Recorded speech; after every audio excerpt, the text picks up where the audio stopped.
My name's Jane Aylott, and I'm going to talk about living with neuroendocrine cancer 2 years and more after diagnosis. What is the difference between first being diagnosed and now? What has changed? Do I look at things differently? And what were or are the challenges for me? What advice would I give my past self? And what do I wish I'd known then? What resources and services have helped me? My road to diagnosis took many years. Pain that came and went away, episodes of severe diarrhoea, just knowing something was not right. Visits to the GP, visits to A&E when the pain was particularly severe. A red flag of gastric varices was missed. I was told it was IBS, irritable bowel syndrome, and to eat flax seeds. That didn't work. I was sent down the gynecological route, all to no avail. The pain continued. I was going to be treated for gastric varices, but then finally an alert gastroenterologist, to whom I will be forever grateful, and who by coincidence had done a rotation under Professor Kaplan and the neuroendocrine tumour team at the Royal Free Hospital, looked at the scans further and ordered a biopsy. I was subsequently diagnosed with non-functioning neuroendocrine cancer with a pancreatic primary and metastases to the liver and local and distant lymph nodes. This was early 2016, and then the same gastroenterologist referred me to the Royal Free team. Following this referral, we met quite quickly with Professor Kaplan, and we were reassured by not only his calm, thoughtful and kind manner, but very obviously by his knowledge and experience. Following a gallium PET scan, a CT scan, an endoscopy and blood tests, we learnt that because the cancer had already spread, it was unresectable. So that thought of I just want this cancer out was not an option for me. Therefore, the first treatment I would receive would be lanreotide every 28 days. This attaches to receptors on the actual tumours if patients have them. It slows down the production of hormones and can slow growth of neuroendocrine tumours. I don't find this an intrusive treatment and just had my 66th injection. I never imagined so many. My husband injects them, and I even had the last one in Italy where we were visiting our daughter, but it did involve keeping it refrigerated the whole time as we drove there. Then in December 2018, a tumour in my ovary was discovered. There was a discussion, is it of neuroendocrine origin or ovarian cancer? It had actually been there previously, but much smaller. So it was decided that I would undertake PRRT. This stands for peptide receptor radionuclide therapy and involved 4 intravenous infusions of lutetium that also bind to the receptors on the tumours themselves. All very clever stuff. It involved an overnight stay and some isolation, but again is not too intrusive a treatment and I understand can now be done as a day patient. These were done at 3 monthly intervals to ensure recovery of blood cells in between, which I monitored closely myself. I also had an FDG PET scan to see if the ovarian tumour was separately ovarian. It was not. So that took care of 2019. I was lucky I had a good response to PRRT. There was some shrinkage and the disappearance of a lesion on my rib. I felt much better after PRRT, less fatigued, less tumour burden, I suppose. But I was still left with the ovarian tumour, which was growing faster than my other tumours. I knew something was not right, as I was getting male pattern baldness, facial hair, and a deepening of my voice. Not life-threatening perhaps, but disconcerting. I persuaded my GP to measure my testosterone levels, and they were 50 times what they should have been, all from one small tumour. This is where a multidisciplinary team is invaluable, and the endocrinologist Professor Grossman on the Royal Free team took me on board. It was decided to take the ovaries out despite COVID, so I went into a green site on the 5th of May 2020, just after the first peak, and had both ovaries removed. It was in both, and they took biopsies. All quite stressful having an operation at that time, but I was grateful it went ahead laparoscopically and I recovered really quickly. The testosterone levels reverted to normal, and I'm pleased to say that all that remains is the gruff voice, and the other symptoms seem to have resolved. When I was first diagnosed, I felt almost a sense of relief that there was a valid reason for my pain. I'd thought something was not right all along. That soon changed to worry, fear of the unknown, sadness at not knowing how long I might live.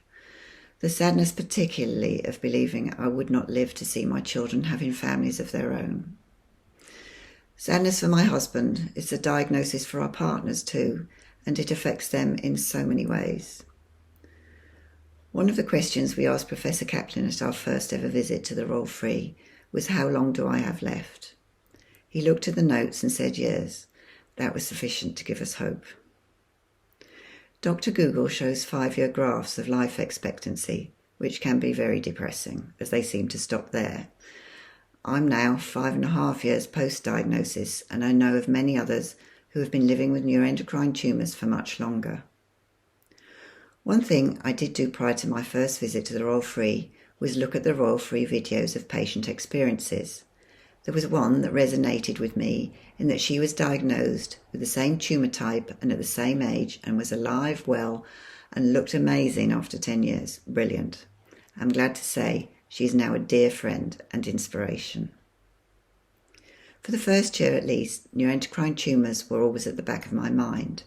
Now I'm pleased to say it's a little bit further back in the recesses, and sometimes I can even forget. Everyone deals with a cancer diagnosis in a different way, and I very quickly decided to learn as much as I possibly could about this cancer.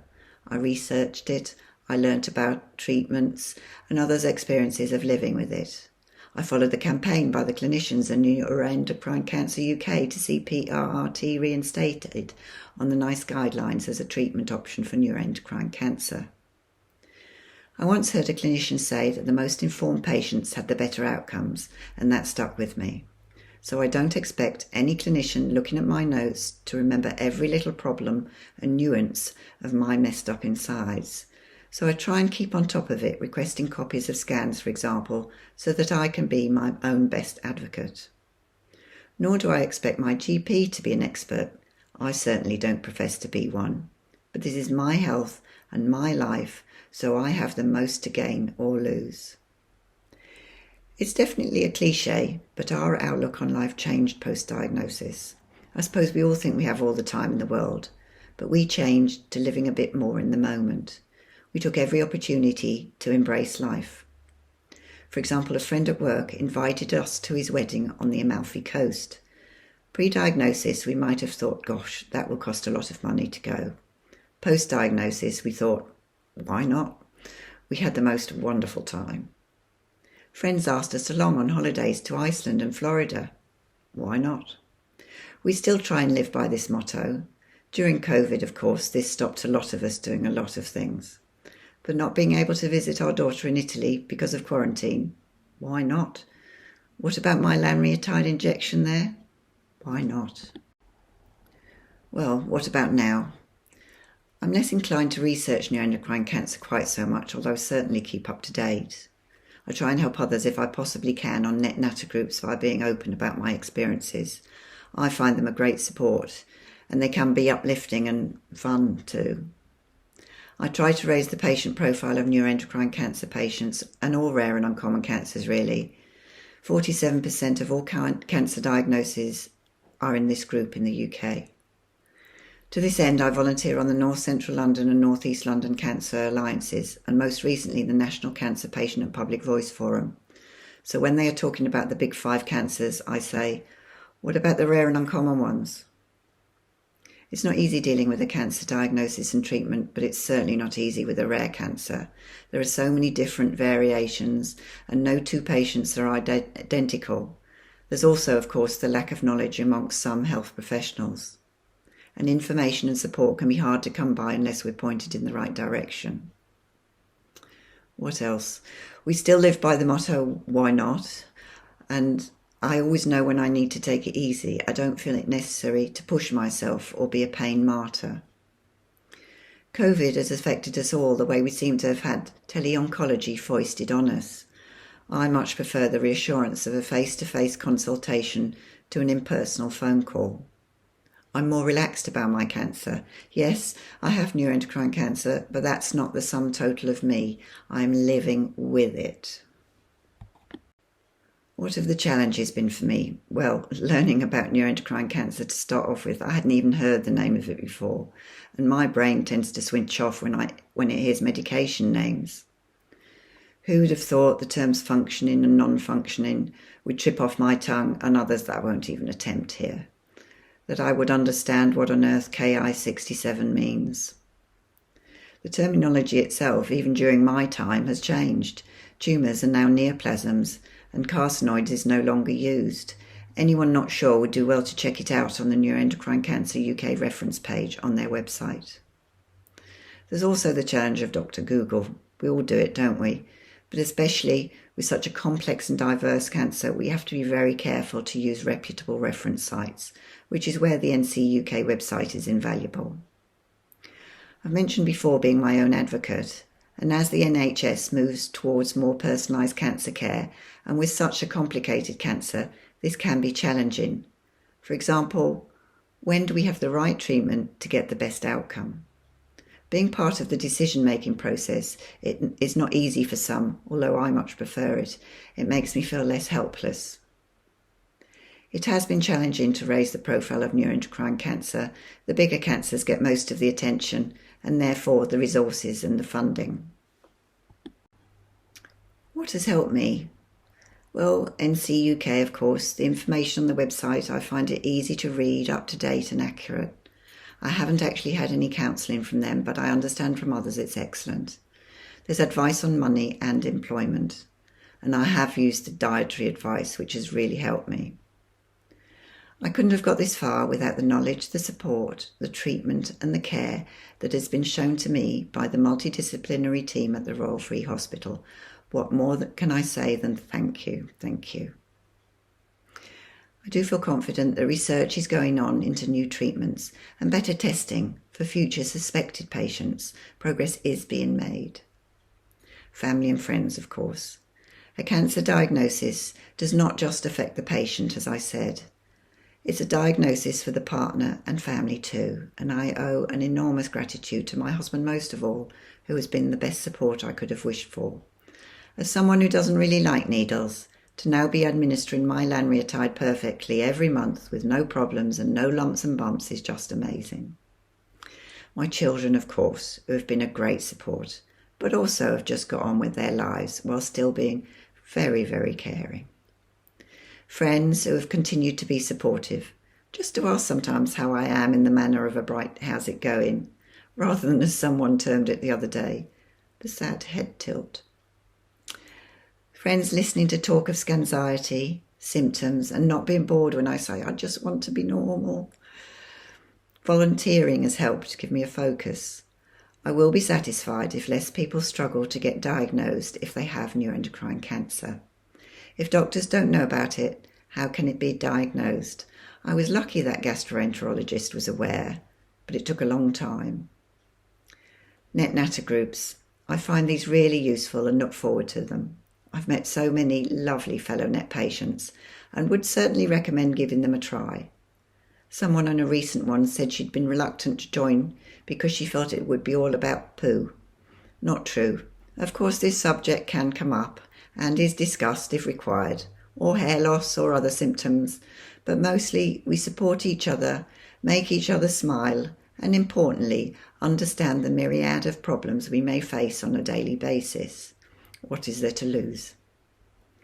I also try and stay healthy as possible, despite the messed up insides. All those things we know already, eating well, small portions, exercising, albeit in my case, walking, good sleep, and generally taking care of ourselves. What advice would I give myself 5 years ago if I could? First and foremost, relax. There is time. Hope. There is hope. And you will meet some fantastic fellow patients. You aren't alone. There is a community of neuroendocrine patients and clinicians out there to help you. What do I wish I had known 5 years ago? Well, last time we came to a crossroads in my treatment, Professor Kaplan enthusiastically named a long list of treatment options that were available to choose from. Wow. There is individualised treatment for each patient according to their situation. It's not a one-size-fits-all, and the multidisciplinary team look at it together and come up with a consensus. Also, quality of life is a huge consideration, and rightly so. Do what is right for you. If you're having a bad day, take it easy. I've just listed some of the people and resources that have helped me over my cancer life.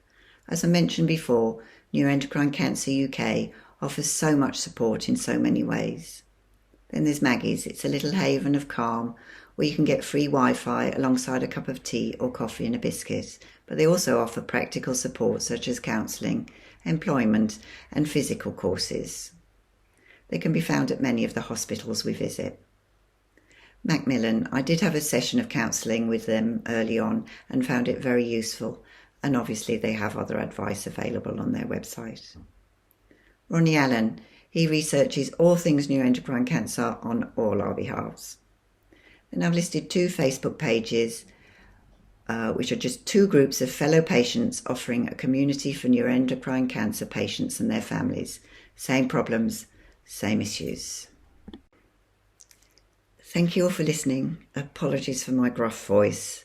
I wish you all best wishes, and don't forget, there is hope.